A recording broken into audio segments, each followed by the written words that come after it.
Allah ampuni dosa-dosanya yang masih hidup, Allah berikan panjang umur dalam ketakwaan. Yang sedang sakit, Allah berikan kesembuhan. Yang sedang dalam kesulitan, Allah berikan kemudahan.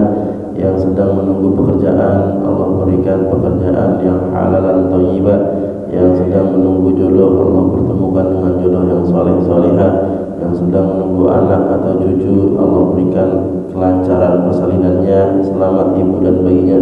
Tidak lupa yang sedang terlilit hutang, Allah berikan rezeki yang melimpah ruah berkah sehingga dapat melunasi hutang-hutangnya.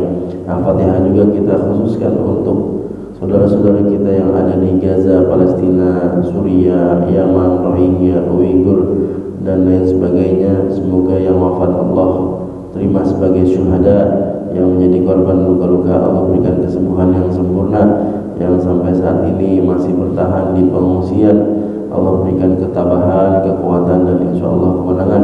Ala hadhihi niyyah wa bi kulli niyyatin shalihah. Al-Fatihah. A'udzu billahi minasy syaithanir rajim. Bismillahirrahmanirrahim.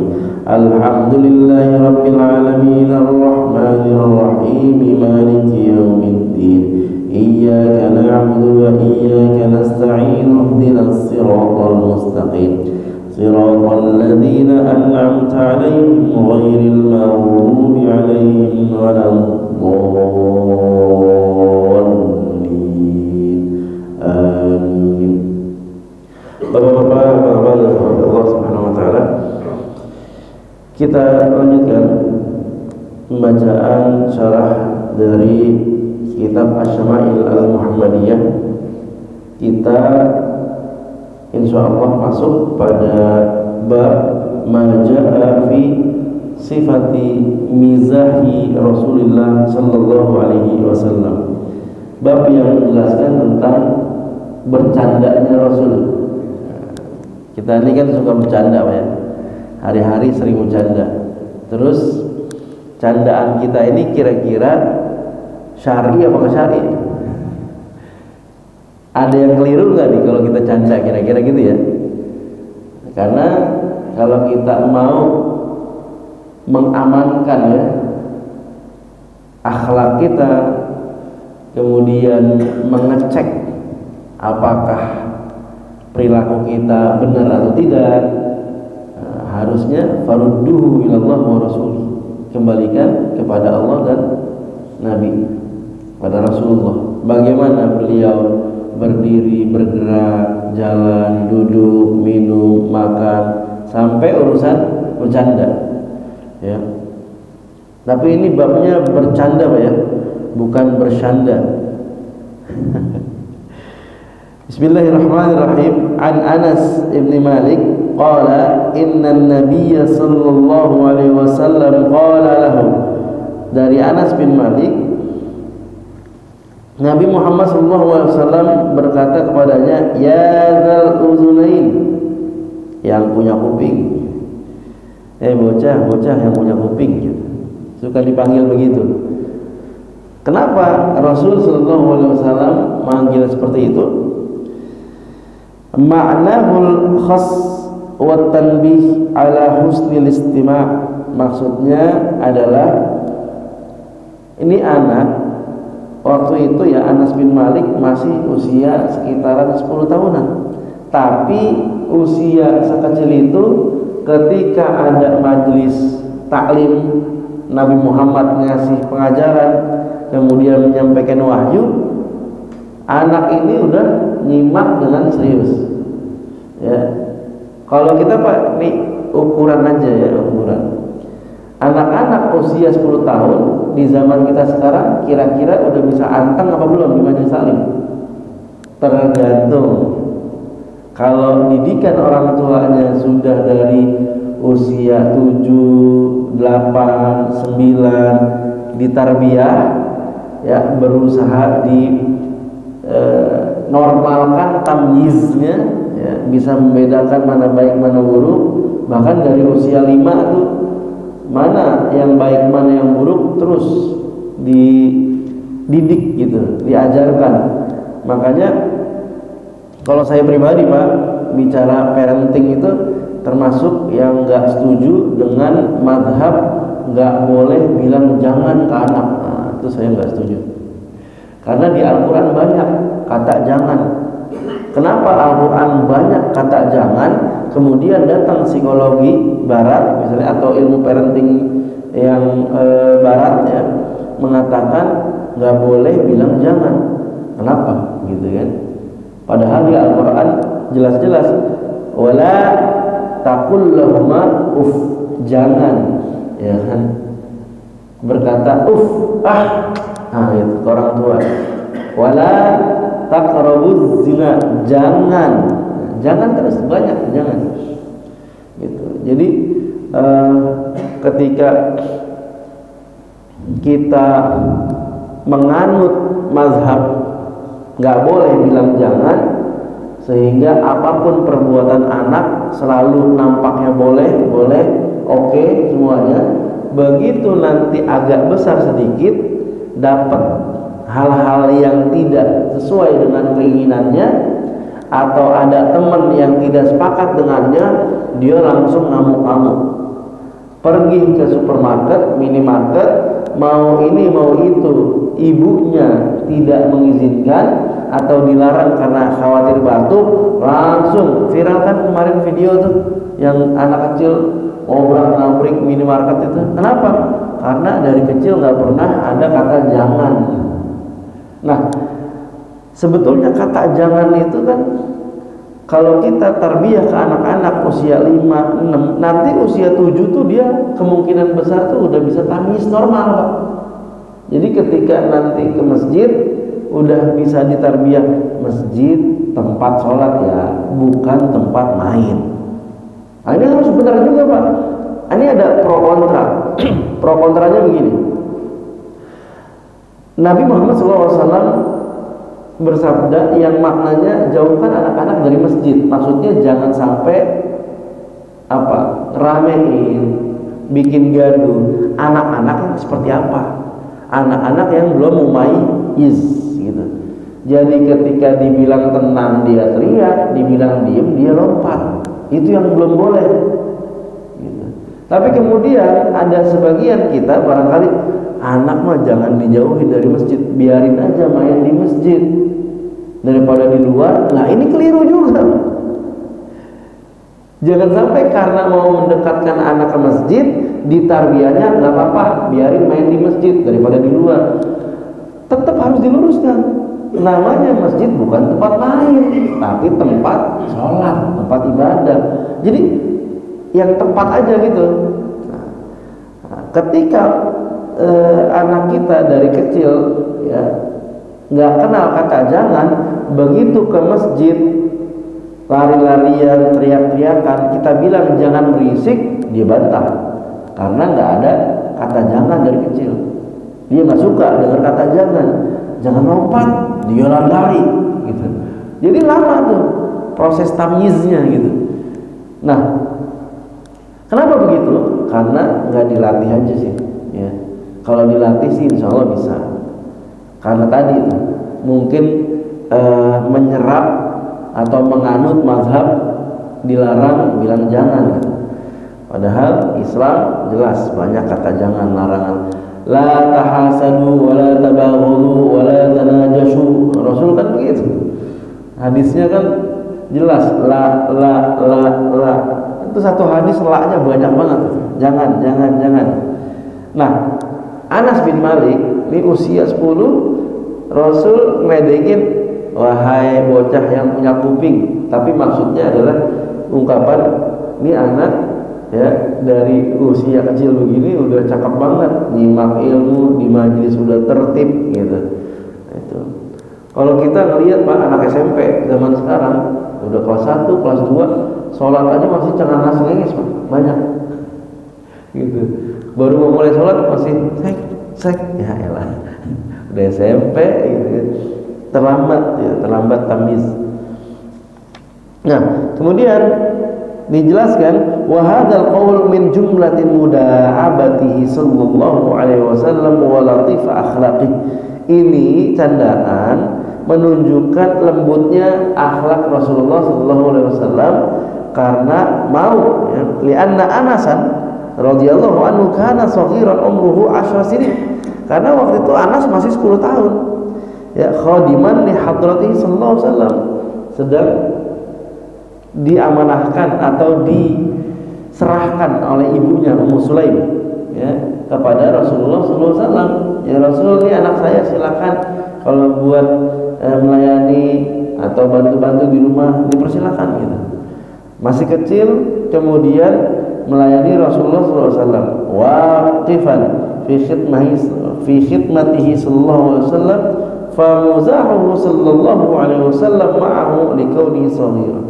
Nah, justru Nabi sengaja candain anak-anak ya, di dalam hal ini adalah Anas bin Malik, agar dia senang betah gitu. Jadi memang kepada anak-anak itu dunianya main, dunianya happy-happy, cara bergaulnya juga cara yang menyenangkan, canda ya, dengan penuh akhlak tentunya. Nah, kemudian hadis berikutnya dari Anas lagi-lagi dari Anas, karena Anas bin Malik adalah khadimnya Rasul, lebih banyak di dalam rumah ya, keseharian Rasul sering disaksikan. Qala in kana Rasulullah sallallahu alaihi wasallam la yukhalituna hatta yaqul li akhin li saghir. Rasul itu sering main sama kita, kata Anas bin Malik. Ya Aba Umair, ma fa'alan Nughair. Kadang-kadang suka bercanda sama saudara saya laki-laki ya, namanya Abu Umair. Kok masih kecil dipanggilnya Abu? Abu kan artinya bapak. Ya Aba Umair gitu. Aslinya namanya Kabsyah, akhu Anas li ummihi wa Abi Thalha. Ibunya Anas menikah dengan Abu Thalha, kemudian dapat anak namanya Kabsyah, panggilannya ya Abu Umair ya. Ya Abu Umair, ma fa'alan Nughair. Abu Umair ya, mana burung pipitnya, lagi ngapain burung pipitnya gitu. Maksudnya apa di sini? Dijelaskan bahwa an-Nughair at-ta'ir yushbihu al-usfur ahmar al-minqar, burung pipit kita nyebutnya ya. Wa qad matat an-Nughair alladzi kana yal'ab bihi. Adiknya Anas bin Malik suka atau punya peliharaan burung, main dia sama burung pipit. Biasanya suka ya, kalau kayak kita mah ya, yang biasa punya peliharaan apa, makpi ke apa sih, burung-burung, biasanya nama-nama burung yang banyak ya, kadang-kadang suka ngelombain burung macam-macam gitu. Nah, itu sering tuh bermain ya bersama burung kecilnya gitu. Mati burungnya. Famazahu sallallahu alaihi wasallam mumazahatan fil hadis, mumazahatus shaghir li tasliyatihi wa tatyibi khatirihi wa idkhalis surur alaihi. Sengaja Rasul sapa, Abu Umair, Nughairnya mana? Lagi ngapain tuh burungnya? Ya, kemana? Kok nggak kelihatan lagi? Yang biasa kamu main sama burung itu. Ya. Tujuannya candain sih Abu Umair, karena anak-anak itu kalau lagi sedih biasanya suka dialihkan, ya. Kalau lagi nangis, apa tuh? Ada robot. Dia teralihkan, terus nangisnya, sedihnya hilang. Nah, Nabi zaman itu karena nggak ada robot pak, belum ada teknologinya kan, belum ada mobil-mobilan barangkali. Akhirnya cuma berikhtiar untuk menyenangkan si Abu Umair. Abu Umair, mana burungnya? Kayak gitu. Burung pipitnya lagi main apa? Lagi ngapain? Padahal udah mati gitu kan. Untuk mengalihkan saja sebetulnya di sini, mengalihkan kesedihannya dan menghadirkan keceriaan. itulah yang dilakukan Rasulullah. Wa fihi kamalu khuluqin Nabi sallallahu alaihi wasallam wa inna ri'ayatan du'afa min makarimi akhlaqil asfiya. Dan ini bentuk kesempurnaan akhlaknya Nabi Muhammad sallallahu alaihi wasallam. Karena apa, Pak? Karena menghibur, memperhatikan orang-orang yang sedang dalam kesusahan itu bentuk kemuliaan akhlak. Kalau ada tetangga kita misalnya lagi kehilangan salah satu keluarga tercinta, ada yang meninggal, akhlak yang mulia adalah memperhatikan keluarga yang sedang meninggal. Makanya disebut dengan takziah. Takziah itu apa artinya, Pak? Menguatkan. Azza yu'azzi izzah, izzah umat Islam, kemuliaan, kekuatan. Menguatkan saudara yang lagi rapuh, anaknya meninggal, pasangannya meninggal, orang tuanya meninggal, hatinya lagi kehilangan orang-orang tercintanya gitu. Maka kita sebagai muslim datang ta'ziyah. Ya, ma min muslim yu'azzi akhahu bi musibatin, ya kan? Kata Rasulullah, siapa di antara muslim menguatkan saudaranya yang tertimpa musibah, ya, maka albasahu ya bihullatil karamah yaumal qiyamah. Maknanya seperti itu, akan dipakaikan pakaian kehormatan di hari kiamat nanti. Jadi jangan remehin takziah nih, Pak. Kalau sempat datangin keluarga yang kehilangan, karena sangat terasa orang lagi susah, lagi dalam musibah, dikuatin gitu. Musibahnya apa? Apapun itu, Pak. Ada yang saudara meninggal, keluarga meninggal, ataupun maaf kehilangan motor segala macam, datangin, hibur, ya. Wah, insya Allah Pak diganti nanti sama moge ya. Yang hilang motor jadul, didoain diganti sama Allah nanti sama motor gede yang bagus. Kuatin. Nah, itu bentuk hiburan bagi orang yang sedang tertimpa musibah. Musibah di dalam hadis ini adalah ketika burung pipitnya si Abu Umair mati, Rasul datang menghibur, ya, candaan ke bocah gitu, masuk ke dalam dunianya anak-anak. Jadi kata Rasul, si burung pipit lagi ngapain tuh? Gitu. Masuk dulu ke dunianya atau ke hatinya si Abu Umair, seperti itu. Hadis berikutnya, an Usamah bin Zaid an Sa'id al-Maqburi an Abi Hurairah radhiyallahu anhu qala, dari Abu Hurairah ia berkata, qalu, para sahabat bertanya, ya Rasulullah, innaka tuda'ibuna, ya Rasul. Jadi kalau zaman sekarang kamu bercanda, ya Rasul, engkau bercanda kepada kita. Padahal mungkin di kesehariannya Rasul lebih sering merenung, kan, Pak? Kemarin kita sudah, kalau nggak salah itu bahas tentang tertawanya Rasul. Rasul itu dalam sebagian besar hidupnya itu lebih sering justru nggak banyak ngakak, ya, paling sering senyum aja, dan lebih seringnya lagi hanya merenung aja, karena khawatir umatnya dalam kondisi yang lalai, kemudian mengundang azab Allah Subhanahu wa taala, nauzubillah gitu. Makanya ketika Rasul lagi bercanda, sebagian sahabat bertanya-tanya, ya Rasul, engkau bercanda? Apa maksudnya pertanyaan itu? Tumazihu nabil mana innaka nahaitana 'anil mizah wa nahnu atba'uk ma'murun bittiba'ik fil af'al wal akhlaq famal hikmah fi dzalika. Ini apa nih hikmahnya ya Rasul engkau bercanda? Padahal biasanya kan kita diajak lebih sering merenung, ya, merenung tentang kehidupan akhirat. Apa hikmahnya bercanda gitu kan? Itu pertanyaannya para sahabat. Qala, Rasul jawab, inilah aqulu illa haqqan. Saya bercanda, kata Rasulullah, tapi nggak bohong. Yang saya ucapkan itu jujur, benar apa adanya. Penjelasan, inilah aqulu illa haqqan hatta fi mizahi. Saya sekalipun bercanda, tapi tetap bercandanya nggak ada mengandung kedustaan. Fa kullu man qadara ala dzalika yubah lahu, maka yang mau bercanda tapi tidak ada kedustaan silakan, gitu. Boleh bercanda itu nggak dilarang. Bi khilafi man yukhaf alaihi ayyaqa hal mazhi fil batil ya minas sukhriyah. Tapi kalau dalam bercandanya itu dikhawatirkan ada kebatilan atau barangkali penghinaan, maka tentu tidak dibolehkan ya.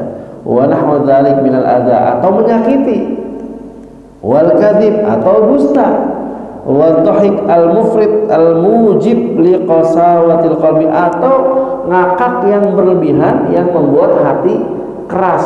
Nah, itu nggak boleh gitu.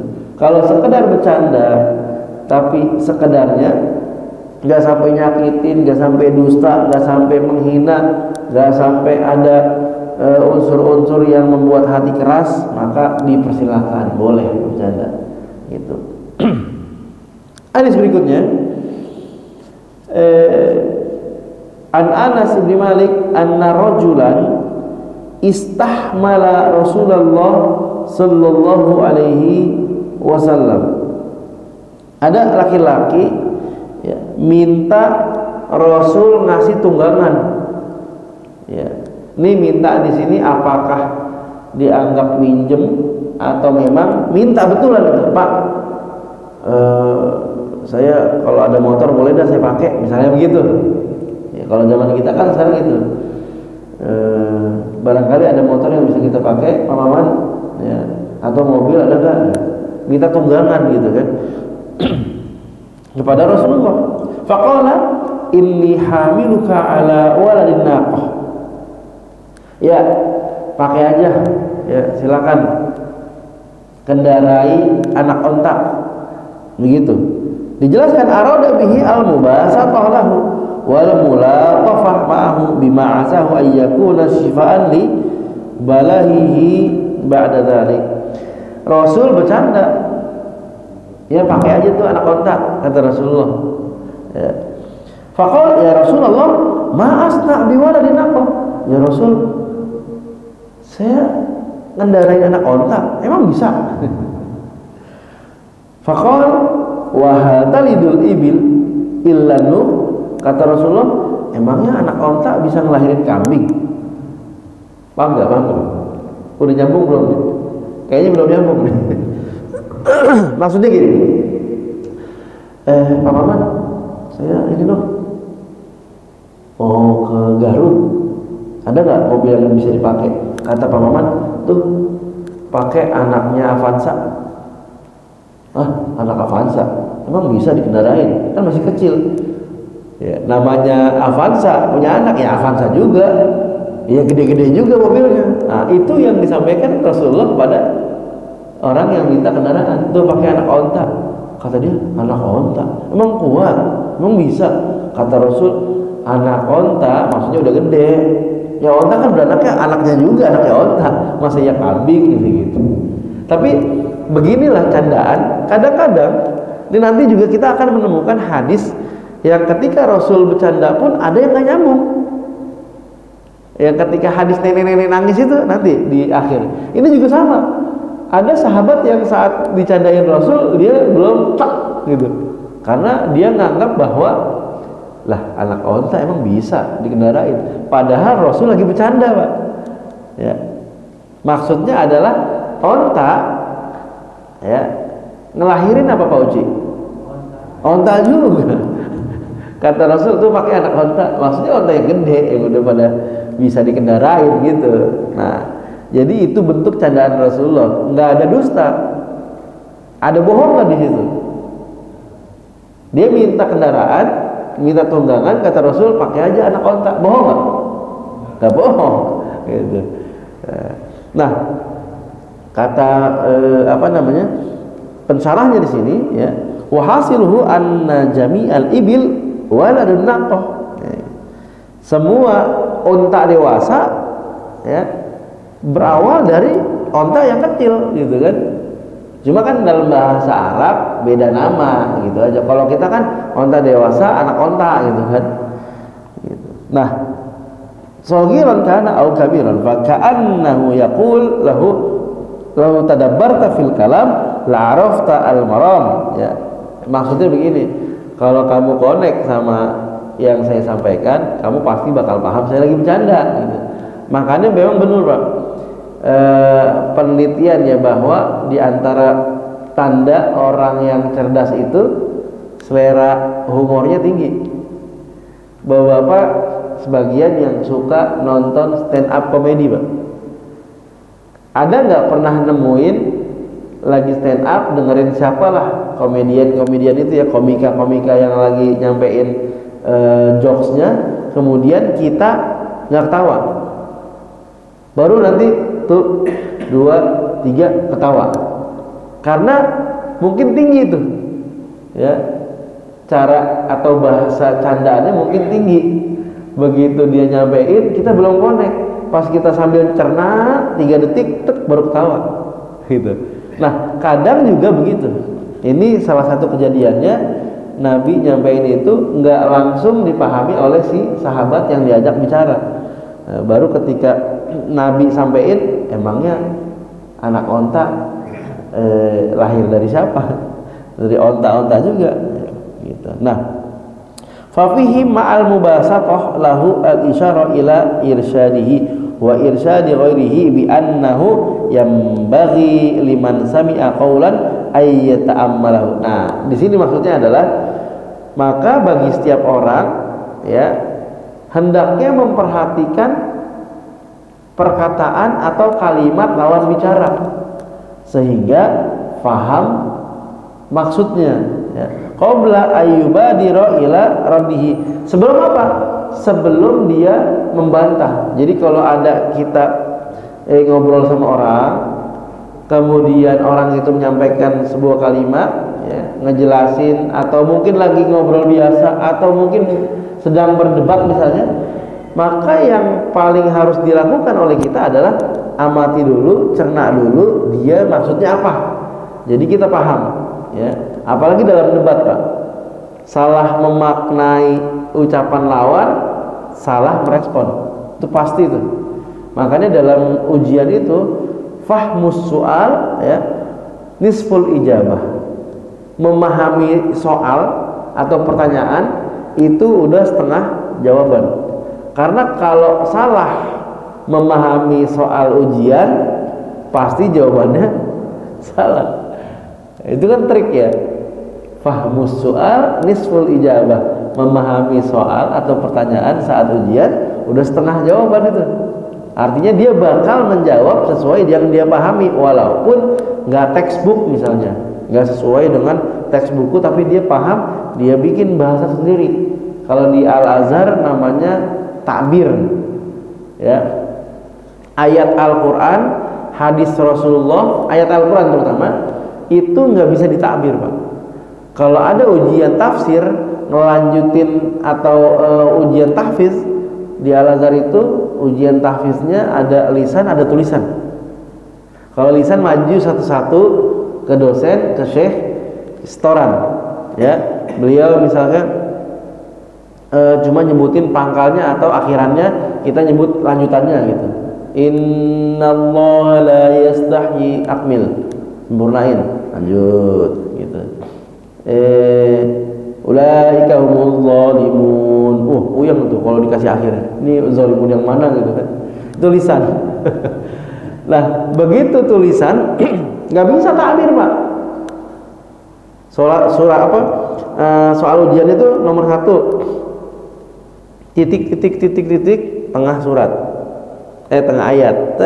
Baru akhirannya, titik lagi baru akhirannya. Fasiqun. Pikir, oh ya oke, tulis. Ayat Al-Quran kan nggak bisa dikarang-karang, lah. Udah pokoknya sesuai dengan ayatnya gitu. Kalau hadis Nabi bisa, maknanya seperti ini, terus takbir namanya, boleh gitu.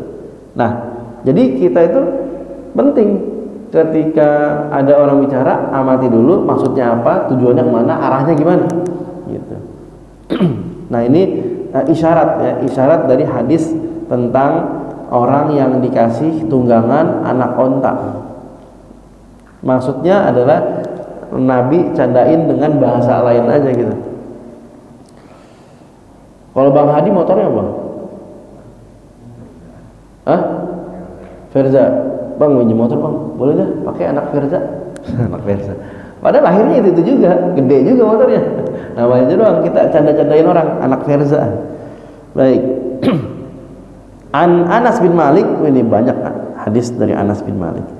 Anna rajulan min ahlil badiyah kana ismuhu Zahiron, ada orang namanya Zahir ya. Kana yuhdi ilan Nabi sallallahu alaihi wasallam hadiyatan minal badiyah. Dia ngasih Rasulullah sallallahu alaihi wasallam tumbuh-tumbuhan ya. Fayujahizuhun Nabi sallallahu alaihi wasallam.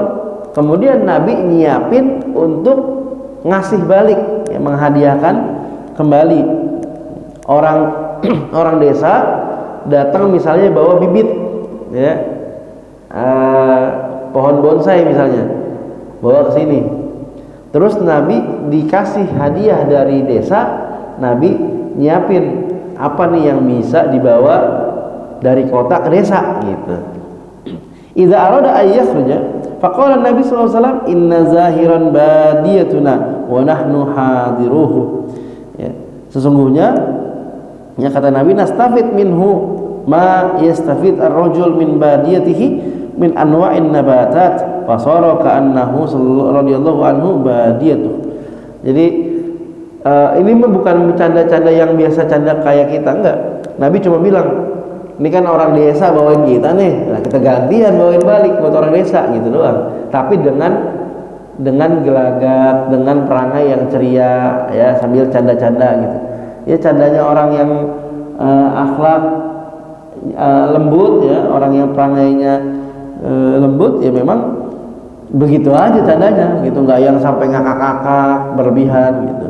Makanya Nabi sebut begitu. Dia udah bawain kita nih dari desa, ya kita bawain balik kata Nabi. Wa kana sallallahu alaihi wasallam yuhibbuhu, dan Rasul itu suka sama si Zahir ini. Wa kana rajulan damiman. Zahir ini secara fisik jelek, Pak. Ya. Orang kalau melihat dia nggak menarik lah pokoknya gitu. Fa atahu Nabi sallallahu alaihi wasallam yawman wa huwa yabi'u mata'ahu wa ihtadanahu min khalfihi wa huwa la yubsiru. Satu hari Zahir ini kan memang dagang juga. Nabi ngagetin dia dari belakang. Ya, belum melihat Nabi, kemudian Nabi datang mendekat, dipeluk dari belakang. Nabi si Zahir ya kebingungan. Siapa nih? Nabi begini. Dia ngeliat begini, Nabi begini. Sampai kata Zahir, "Siapa sih ini?" katanya. Ketika melihat ke belakang, Nabi mulai agak melepas. Ternyata Nabi Muhammad yang meluk Zahir. Faja'ala la ya'lu ma'al saqa dhahrahu bi sadri Nabi sallallahu alaihi wasallam hina arafahu. Maka ketika ngelihat ternyata yang meluk dari belakang adalah Nabi, Masya Allah, Rasul ngagetin saya gitu. Ya udah, nggak ngobrol, tak udah sih nggak begitu. Siapa yang mau nolak dipeluk Nabi? Masya Allah. Maka silakan ya Rasul. Ya. Faja'ala Nabi sallallahu alaihi wasallam yaqul, "Man yashtari hadzal 'abd?" Kata Nabi, siapa yang mau beli hamba sahaya ini? Itu canda juga. Zaman dulu kan masih berlaku Pak ya, jual beli hamba sahaya gitu kan. Siapa yang mau membebaskan dan seterusnya. Kata Nabi, siapa yang mau beli hamba saya ini dari saya? Katanya. Faqala ya Rasulullah, kata si Zahir, idzan wallahi tajiduni kasidan. Ya Rasul, saya ini nggak berharga, jelek. Siapa yang mau beli saya? Paling harganya murah. Kata Nabi, lakin indallahi lasta bikasidin, au qala anta indallahi ghali. Enggak. Kamu itu di sisi Allah enggak murah. Kamu itu hamba yang mahal.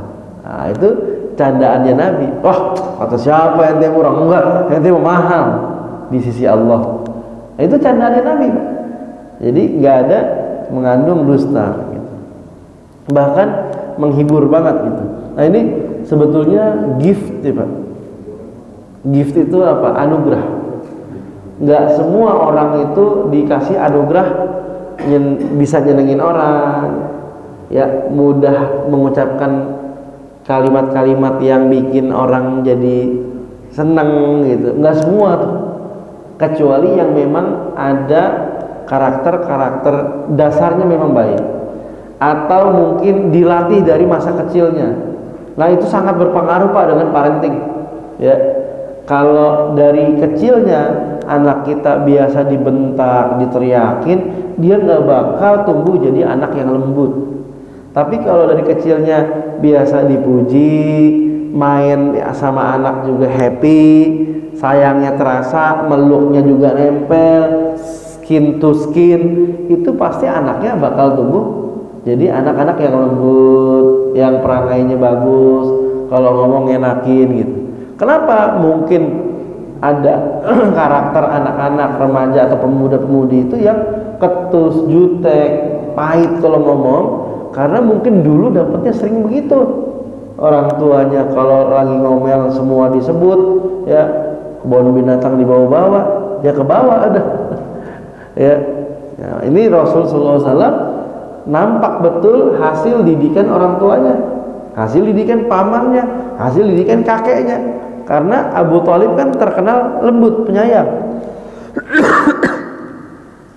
Abdul Muttalib, kakek Nabi Muhammad SAW, ketika masa akhir hayatnya itu bilang, yang akan melanjutkan mendidik ataupun merawat Muhammad adalah Abu Thalib.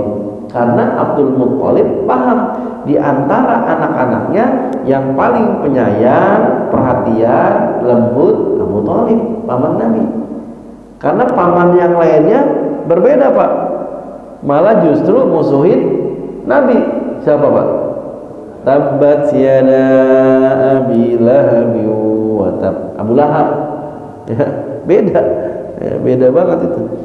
Makanya dapat tarbiyahnya dari pamannya yang lembut, yang penyayang, maka jadilah Nabi lembut penyayang, dapat sosok pengganti ayah.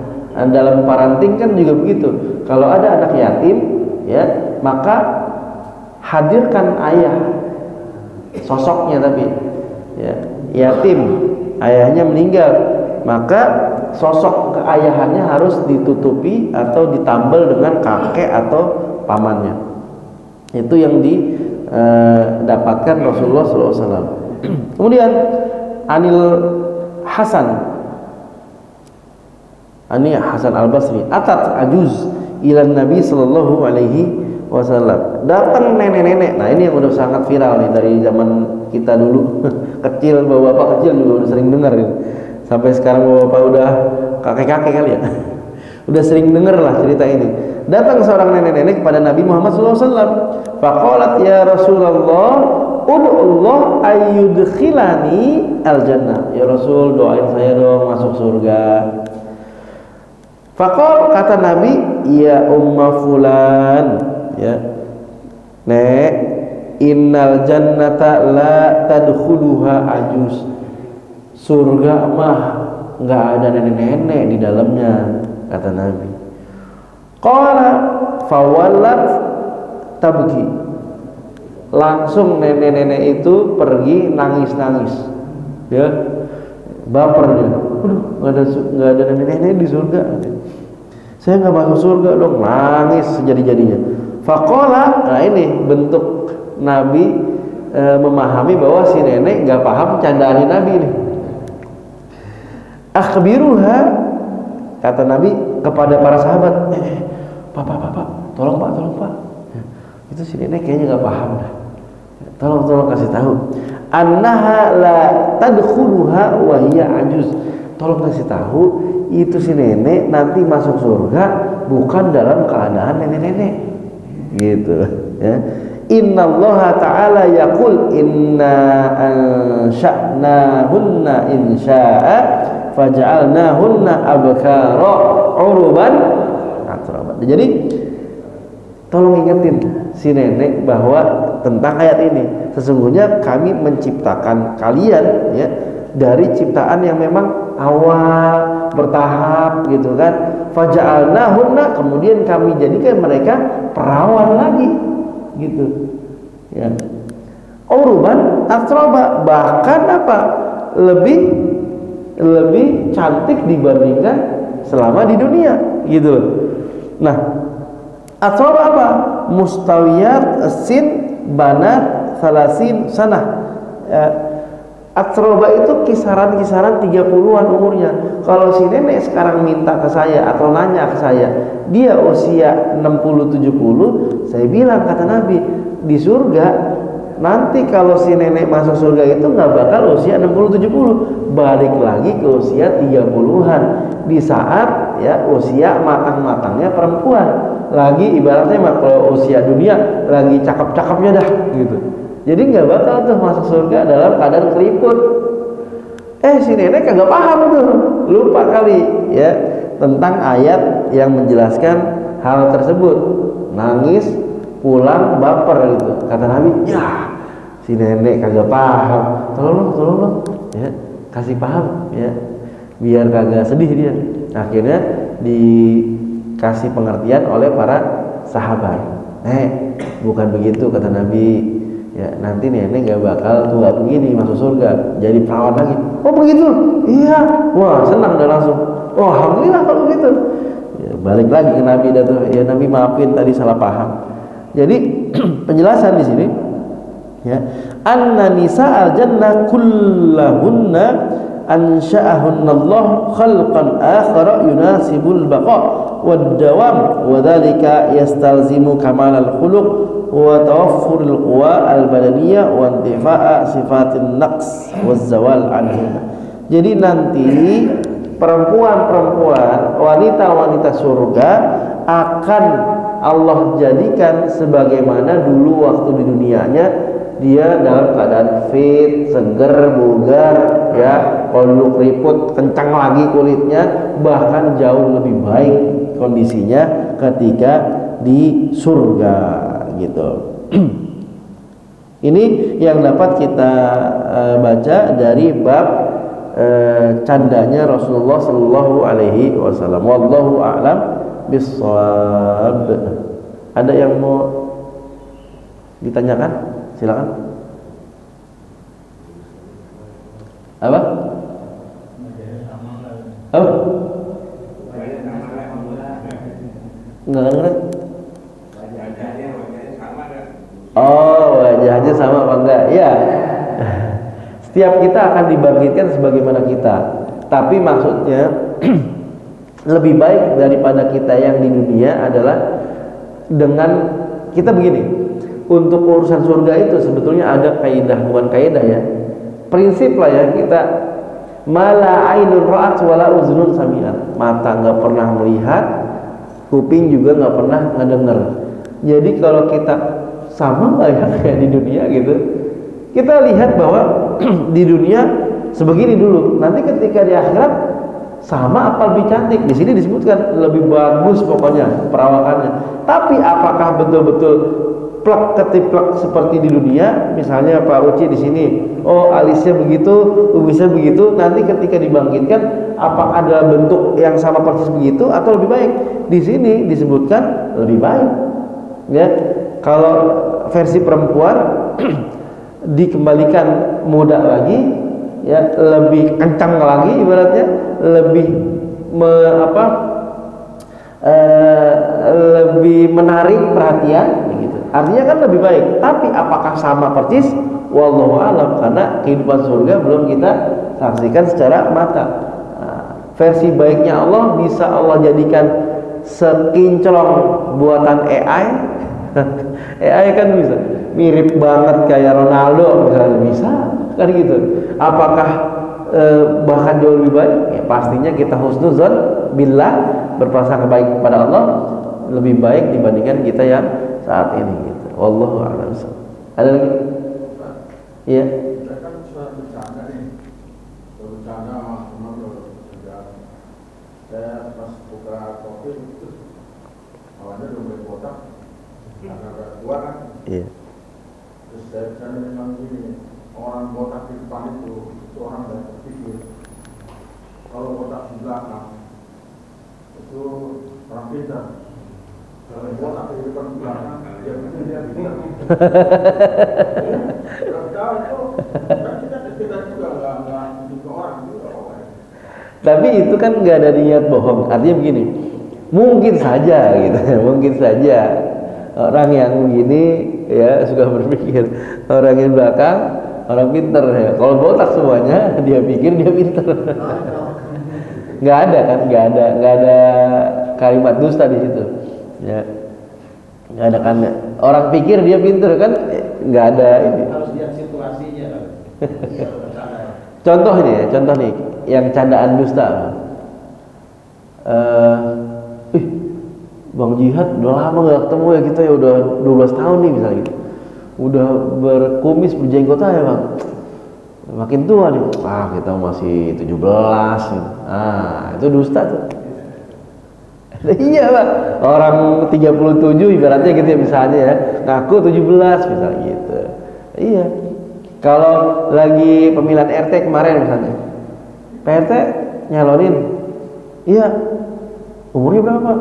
45, padahal 62, udah nggak bisa lagi misalnya gitu kan, 45 gitu, canda-canda itu nggak boleh tuh, karena dusta kan. Tapi karena ringan pak, sering kejadian. Karena ringan, ya, Pak, emang masih bisa nyalon RT? Kan batasnya 60, ya kita kan masih 40, ringan kan, rubah umur doang, padahal dusta. Itu sering tuh. Iya. Pak kemana sih pak? Ini nanti nih sarapan nih, ya. Kelar kajian kan sarapan. Pede banget emang ada.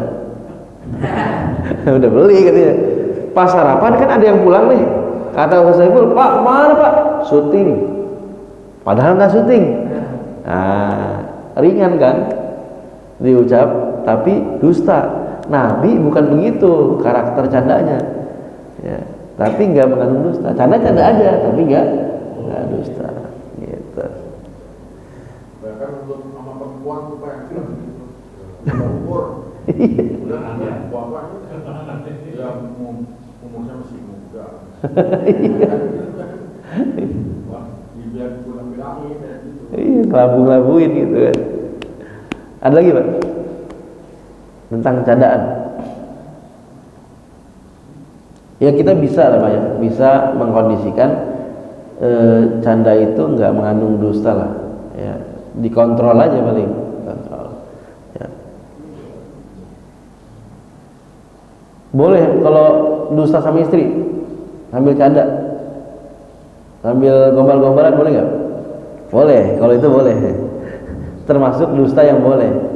Mak, cakep banget mak, ya Allah, kayak umur 30 padahal 60, boleh nggak? Boleh. Ya, iya benar itu boleh. Itu masih rangin. Benar itu boleh. Lagi masak sayur asem, keaseman gitu ya. Wah, ini mah paling segar sayur asem sedunia. Gak ada yang ngalahin sayur asem mama. Boleh, boleh. Iya. Enggak, itu yang dibolehkan, itu yang dibolehkan. Termasuk yang dibolehkan gitu. Sama seperti menghadapi musuh kan, lagi bentrok musuh, ya ketemu, Pak lihat nggak orang Gaza lewat sini, kata Zionis, ya kata yang lewat nggak lihat, orang mana ya, ini dari tadi sendirian aja, padahal mujahid baru lewat gitu ya. Karena kalau jujur ya kena lah muslim, kena lagi sama musuh gitu. Itu termasuk dusta yang dibolehkan. Nggak ada lagi pak, cukup nih. Oh iya Bang Hadi.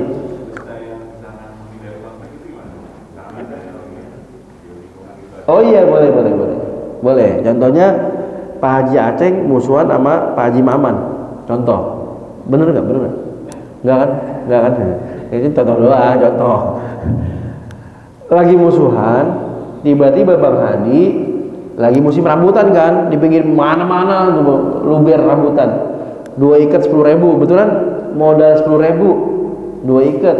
Bang Hadi beliin 4 ikat. 2 ikat buat Haji Aceh, 2 ikat buat Haji Maman. Ke Haji Maman bilang, Haji, ada kiriman dari Pak Haji Aceh. Wah, ngarang mana mau orang itu ngirim saya rambutan. orang lagi gedek-gedekan sama kita. Lah bener ini titipan dari beliau, katanya salam buat Haji Mamat. Serius ente bang? Bener. Haji Aceh baik juga sama kita, lagi musuhan tapi ngirim rambutan. Waduh, jadi nggak enak nih saya nih. Besok negor Oke. Belum tahu. Di waktu yang sama, dua ikatnya lagi ke rumah Pak Haji Aceh. Assalamualaikum Pak Haji, salam. Haji, ada titipan dari siapa? Haji Mamat. Orangnya itu mana nitipin gua? Lah beneran ini dari Haji Mamat. Yang bener bang, bener. Haji Mamat lagi gedek-gedekan ngirim rambutan. Masya Allah. Ketemu lah di masjid. Haji, maafin ya selama ini kita gini. Makasih rambutannya. Kata Pak Haji Mamat. Kapan gua ngirim rambutan? Kata Pak Haji Mamat. Lah kok gue dikirim rambutan, siapa yang kirim gitu? Itu boleh. Itu mendamaikan dua saudara yang sedang bermusuhan, itu boleh. Wallahu a'lam bishawab. Ada lagi Pak? Cukup ya? Sedikit saya kasih laporan karena bulan lalu saya ngabarin. Jadi niat kita menyalurkan bantuan ke dalam Gaza itu di 2 pekan terakhir yang ketika kita safar itu gagal masuk Pak.